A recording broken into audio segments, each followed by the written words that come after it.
At first I was terrified, thinking, oh, I'll cut myself and I'll be bleeding all the time. But once I walked into a rink and saw everybody going around and around, and the big organ was playing in the background of the public session in those days, I was completely captivated by it. And I couldn't wait to get out on the ice and tear around the rink and see what I could do. And I just have loved it ever since.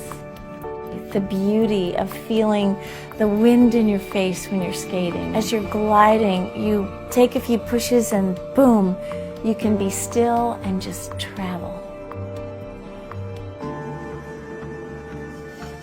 My name is JoJo Starbuck, and I was a two-time Olympic figure skater, three-time U.S. champion and two-time world medalist a long time ago. I'm 64 now.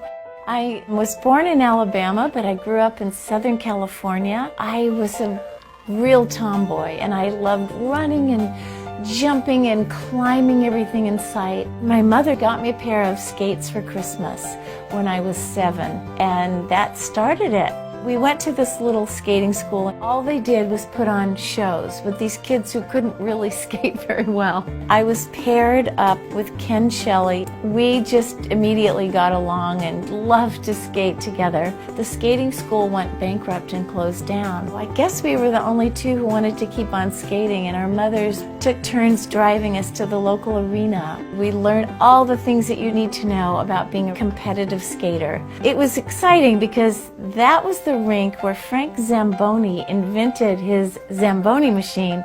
He owned and ran the rink, and he had his little shop right across the street. A strict disciplinarian and a tough coach, but a wonderful teacher. Really worked with Ken and I, led us to becoming champions in all the local and state and sectional and then national championships. And then when we were 16 years old, we made our first Olympic Games, and that was in Grenoble, France. I almost cry when I start to think about it. You're in the Olympic Village for about 3 weeks. In the opening ceremonies, I remember walking in with the team behind the U.S. flag, and I just couldn't believe what an absolute thrill and honor it was. Then the competitions began, and it was just an amazing, magical experience to be there. Our second Olympic Games in 1972, it was in Sapporo, Japan. You sort of feel like you're in a dream. We competed, and we came in 4th by 100th of a point. Then we went to the World Championships, came in 3rd, and then signed contracts to star in Ice Capades, which was a dream come true. We'd open in a new city every Tuesday night and perform there through Sunday. We headlined with them across America and Canada for 4 years. It was a blast. I mean, we had great costumes and lighting and an orchestra. You're kind of like an old married couple. You can finish each other's sentences, you know everything about each other. We really appreciated and respected each other, and we're still good friends to this day. It's really very special. I got a phone call from the Olympic champion, the most recent one, in 1976. It was John Curry. He was coming to New York City to do a show, and he wanted me to be his leading lady. I was dumbfounded. I thought my skating career was over, actually. In a way, I felt like I just learned to skate when I skated with John. He taught me and all of the other cast members so much about music and interpretation and quality edge work. It's great to be able to skate and work with such a master. Being in New York, you can't be a skater and not somehow be involved with Rockefeller Center. And they made me their head coach, and I produced a lot of events for them.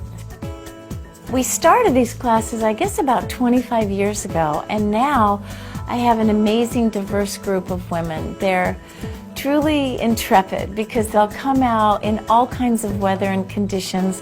They have nice coffee waiting for them.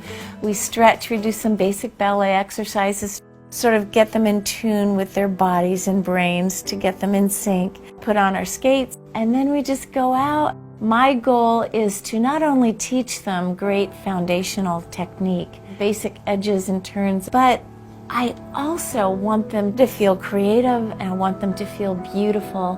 One of the greatest parts of the class is that they have to forget everything. Get on the ice and they just think about themselves. One of the first things I do is teach them how to not fall. Building up your leg muscles, the strengthening of the core, engaging your upper body movements, and your brain. You really have to think a lot while you're skating. Being invigorated, because as you go do laps around the rink, you're really working and opening your lungs. And then there's the joy component. You're just soaring through space. These days, especially since my twin boys have gone off to college, my husband and I go to the gym.